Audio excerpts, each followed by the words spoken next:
Please subscribe in all our channels, YouTube, Twitch, Twitter, and Apple Podcast. You can also listen to us on your smart speaker. If you're listening on Apple Podcasts, please leave a rating and a review. It will help us out tremendously. We're also on online radio. You can listen to us 24/7. You can also visit us on the sportscast.net for the latest news. And you can download our app, the Sportscast for iOS, and follow us on Twitter at the Sportscast1. Also Instagram, the Sportscast1. Luka Doncic, 60 points for the Mavericks as they beat the Knicks 126-121. Good news for Luka. Huge win. They also won in Christmas. And join us all the way from the cold tundra of Rochester, New York, Ryan Christa. Welcome back to the Sportscast. Santiago, it's good to be here. I am thankful that I'm not 60 miles to the west in Buffalo. It is crazy. There's been two kind of big storms here, people have been talking about in Buffalo. But the interesting part about being in this area is that you can be so close, but yet so far to storm. So while Buffalo's got close to 100 inches of snow here in Rochester, we have less than 10 for the season, which is crazy. So very lucky not to be there. But yeah, hopefully everybody had a good Christmas and hoping for a good New Year coming up. But yeah, it was what a nice. Yeah, big difference from Rochester to Buffalo, and we hope and pray that Buffalo will get out of this mess. And hopefully the Bills did come back. They had a game in Chicago, and they had to take us to Buffalo. And when they came back, their cars was covered with snow. We got in the car when we heard the news. Originally, the plane was supposed to land about 11:15 in Rochester. So, us and a bunch of other hundreds, maybe 1,000. Those fans traveled up to the Rochester airport to see him land, but only to find that it kept on being delayed. So most people either, went home, came back, but, wasn't worth missing Christmas dinner, with my parents. So we didn't actually get to see him land, but we tried to. How do you say it, Rochester or Rochester? Oh, Rochester. I don't know. So, I don't think it was right or wrong way, Whatever. Depends how excited you are to talk about it, It's true. It doesn't matter. It all sounds the same. All right, so last night, Dallas Mavericks is on a roll. They won on Christmas, and they beat the New York Knicks in overtime. Luka scored 16 points, 21 rebounds, and 10 assists to beat the New York Knicks 126-121. He tied the record for the highest scoring triple-double in NBA history, matching James Harden, 60 for the Houston Rockets, and January 30th, 2018 over the Orlando Magic. Ryan, your thoughts over Luka's grand performance last night? Yeah, we can talk about the 60, but there's two parts. You got to look at the Mavericks were down by 9 points with like 33 seconds left. So the fact that, Luka was great all night, but, he made a crazy play at the end of the game to actually tie it. It kind of gets overshadowed by the 60, point, 21 rebound kind of, so everything he did last night was great. The kid had 50 points the other night, too, against the Rockets, It's not, there's a good, it's fun to watch him as a Maverick fan, I think there's a lot of Luka fans now before, but, I feel like now he's really gaining that popularity, and I respect from most casual NBA fans. But, what is scary is that, he scored 50 against the Rockets, they barely won. He scored 60 against the Knicks without, Jalen Brunson and, RJ Barrett from most of the game, and, they barely were able to squeak by. So it's good, but, it's not something he can carry on for a whole season. That's crazy. So, they've got to be able to, next month or so be active in that trade market. They got some injuries to some role players, but so they need Luka, needs his Robin. He's missing Jalen Brunson, Santiago. Take a little pressure off him, He's has to be playing some crazy minutes, Again, another game where he didn't, get a rest in the second half and obviously not overtime. That's a long time, to be playing in an NBA game for. So, magical night, fun night, he was everything you want to say and more, So, great win, for the team. Hopefully, again, he can, Sunday was nice because he did, he scored 30, but you got Christian Wood scored 30. Tim Hardaway is making shots. He didn't get that last night, Santiago. He didn't get much help from anybody else, So, the key for the Mavericks is finding that secondary option, consistent option, but the Mavericks, the issue is now your second best player, I believe, is still Christian Wood. Center, can shoot the outside shot. Problem is that he doesn't have, Jason Kidd does not have faith to put him in crush time because he's not a good defender, not a good rebounder for his size. So he's not getting crazy minutes, but they need him at the same time, for his offensive output. And also the point is that he's also on a contract year. So if the Mavericks feel, the trade deadline that they can't keep him for next year, they're going to have to move on from him, and get something for him. So it'll be interesting to see what, front office will address that and improving the roster during the clutch run here. Because you can't waste this brilliance that you're getting from Luka. So, Luka can only do so much. At the end of the game, he said, man, after this, I need a beer. Yeah, or whatever he said, a recovery beer. Recovery beer, exactly. As Ryan said, Spencer Dinwiddie had 25 points.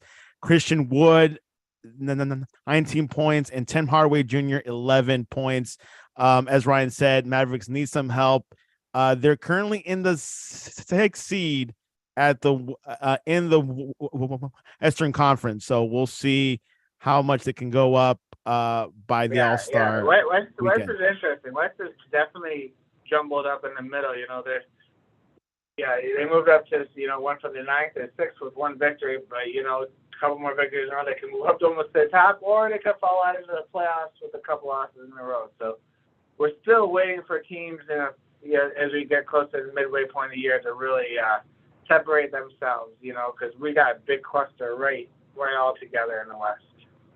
And we'll see if the Warriors get into third gear, because they do have some talent there and a little bit of injuries. But once they get healthy, things could get interesting in the NBA. All right, we talked about James Harden. Rumors of him going back to the Houston Rockets. He's considered returning. Of course, sources were telling Woj and ESPN. His future at the 76ers remain a fluid proposition, one that has been buoyed. Your thoughts? Is Houston the right spot to return for James Harden at this point of his career? I mean, he would be like that superstar they need. They got some pieces there. I don't know. I mean, he's got a good thing going on with Joel Embiid. We could talk about Luka all day, and I love Luka. He's my favorite. Mavericks is my favorite team, but Joel Embiid's still playing at a ridiculously level too. 40 points last night too, and a loss, but still, I mean, he's shelling out each night. Pretty much unguardable down in the post. But yeah, him and James or Embiid have got a good thing going. So I'd be very surprised if he leaves. Yeah, I would. You want to work. The Rockets are just a funky roster. They just got a bunch. They keep on drafting these athletes that kind of don't really fit together. They're kind of fun and exciting, and they can score because they're athletic, but they can't get stops necessarily. They're not fundamentally sound. They're gonna have to make some adjustments. I really don't see the path they're going. So I don't really see James Harden returning. I mean, that might be where he wants to play. I think he's fine in their organization. I don't know. You're trying to get in mind of these Maybe guys, he's pressuring the Sixers to get better players before the trade deadline. It might be. I mean, I think the Sixers, now that Harden's doing what he's doing, he's not doing too much. He's moving the ball, when Harden is a facilitator and moving that ball and it doesn't get stuck with him, he's very good, very productive player, and his team's pretty good at it. So I like the way they're playing. I don't know if they're the best. I don't think they're better than the Celtics, but it wouldn't surprise me in the end of the day if they overcome the Celtics and Bucks in the playoffs. Sixers they are currently situated in the fifth seed in the Eastern Conference, behind the Cavaliers, Nets, Bucks, and the Celtics. Let's move into the. That's another team coming on strong. This is a Nets team that I think everybody thought we'd see. It doesn't matter who's coaching, right? Yeah, I mean, Kyrie and Durant are playing great together, and then Simmons is just kind of there. He's not hurting them. He's not helping. He's not the reason why they're winning, but his weaknesses are hurting them. So good things coming, for the Nets. The East. For so many years, we talked about the West being the dominant conference, but especially this year, with the Cavs being very consistent with Donovan Mitchell, we just talked about the Sixers. We talked Celtics. I mean, 1-2 combination, Tatum, Brown. It's tough. It's a tough conference, and then you got a bunch, I think, of really good teams. I mean, the team that Mavericks played last night, when they're healthy, the Knicks are a good team. The Hawks are a good team. I mean, your Heat, I don't know what's going on there, but they got to figure that out. But yeah, the NBA is still shuffling around. Yeah, they need something that definitely, I mean, they're getting hampered by bad contracts a little bit with Kyle Lowry. But, yeah, the Eastern Conference is tough, a very tough conference. So, it'll be interesting to see it. The West may produce a champion when the Warriors get healthy and they get clicking again. Yeah, but we'll see. We'll see what happens. NBA still shuffling. It's only December, Ryan. Don't worry about it. Yeah. No, it is. February is where you see things. Fun fact, though, before we move on for the NBA, going into last night, over the last 20 seasons, when the team is trailing by 9 points with 35 or less seconds, they were 0 and 13,884. That's how crazy they ever come back to West for the Mavs. Fun fact, Mavericks. Ryan is staying optimistic about their chances. We'll see what happens. I like Luka's car. I like his performance on the court. Things are moving towards his way. We'll see if he gets his chip that he's been striving for the past couple of years. Let's go into the NFL. Broncos fire head coach Hackett after going through a 4-11 start, and they had a huge loss against the Rams this past weekend. Broncos did not have more patience with Nathaniel Hackett. Jared Rosberg is the interim coach. Your thoughts? Was it time, or was it time? Yeah, it was time. You're right. It is long. I mean, I know it's only 15 games in, but I mean, the team was going nowhere, and it was not. They were competing in close games, and now it wasn't. They were getting blown out. I mean, the effort they showed on Christmas Day, it's kind of, new owners, saw that, and I think he just said that enough is enough. I mean, Hackett, when they were playing well, he had terrible mismanaging time. I mean, he didn't single-handedly lose games, but he wasn't, the way he was, coaching from the sidelines wasn't helping. There was just, you had visible altercations between players on the sidelines. It wasn't a good look, and it was just, I think they were going to fire him no matter what after the season, because remember, these guys, Hackett was hired before the new ownership took over. So this wasn't their guy. So they're going to be looking for their man coming up next coaching search. And I do have a suggestion that might happen, but I want to wait and finish your thought. I mean, would you love somebody like a offensive mind like Sean Payton? I think so.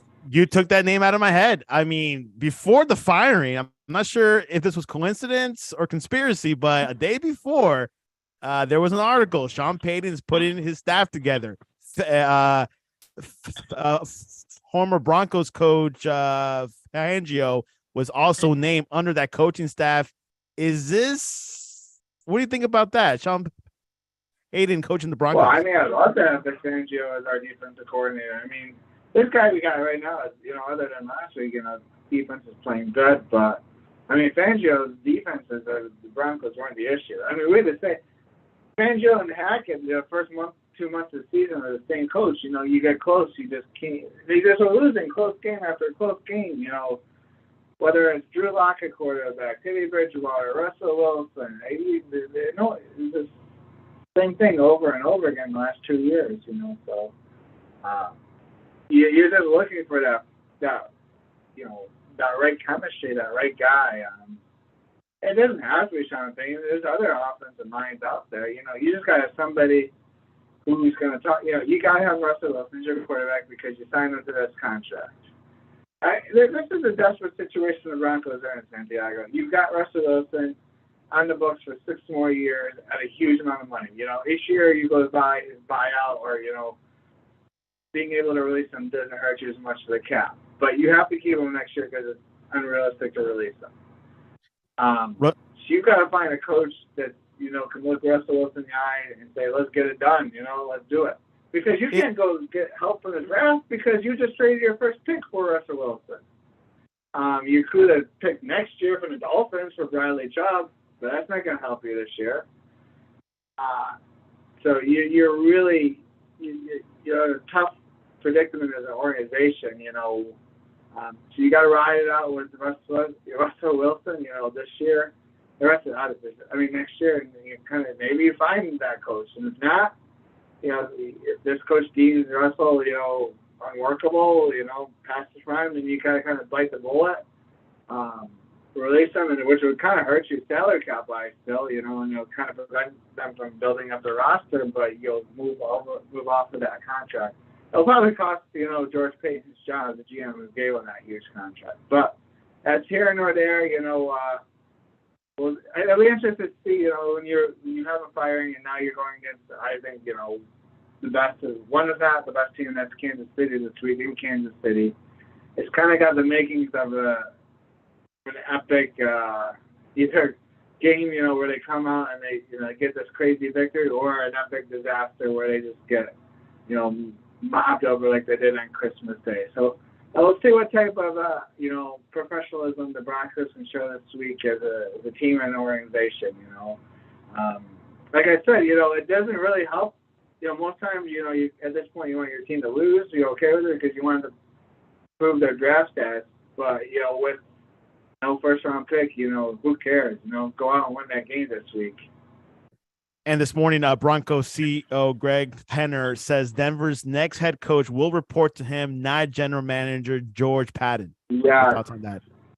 I think that's very interesting, that approach. You don't see that very much in, the NFL. That like the owner will have the ultimate choice, who and the head coach, choosing them and firing them, but it's ultimately got to be the best relationship. The relationship has got to be, perfect between the GM and head coach. They got to be on the same page. So I need to kind of literate that. He's going to report to him, but the ability for George Payton to work, with the next head coach is, imperative. But that's what kind of leads me to believe that, I don't know if it's going to be a Sean Payton. Sean Payton is going to want to basically run the organization too. He's going to want to be the GM too. Maybe not by name, but, really being a factor in picking the roster. So I'll see if that's something that the Broncos are willing to give their next head coach. A reorganization in the Broncos. We'll see if it's for the better good or for the worse. Let's see what happens. Anyways, we're out of time, Ryan. But a quick prediction: Fiesta Bowl, TCU versus Michigan. Who you got there? I'm gonna go Michigan. I think it's too good.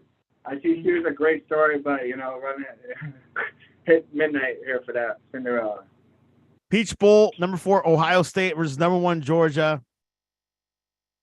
Ooh, this is the one we're all been waiting for. Santiago. 2 huge big brands playing each other in a big game like that.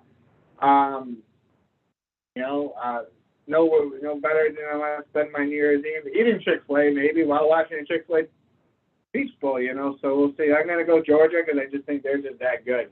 I don't think it's, I think the Ohio State team we saw against Michigan isn't a true Ohio State team. I think they're going to give their best shot, and I think it's going to be just a whale of a game, two heavyweights, throwing punches at each other for 3 hours. I think Georgia's just a little bit more talented. Georgia is a monster. We'll see what happens. I will consider Chick-fil-A watching the Peach Bowl. Ryan, what is the best way to reach you online to ask you, hey, what are good healthy items from Chick-fil-A that I should order? Matt Talk Report on Twitter. Yeah, I see the Santiago. If you want to get your inside information on the college football playoffs, you should turn on to that preview show, though. Preview show tonight, top 25 rundown, hosted by Alan West. He'll have Garrett Franks and Chris Carlavello. They'll break it down and see what happens. Who do you think will win if you're trying to gamble or not? Anyways, you can reach us at sportscast.net or the Sportscast 1 on Twitter, which you can watch tonight's show there, or on YouTube, the Sportscast 1 as well. And, follow us along, and we'll be all college football. World Cup's done. College football is now going. January NFL playoffs, January football. Anyways, Ryan, great to hear your voice again, and I'm glad you're safe in Rochester. I'm good. Thank you, Santiago, and God bless everybody. Happy New Year.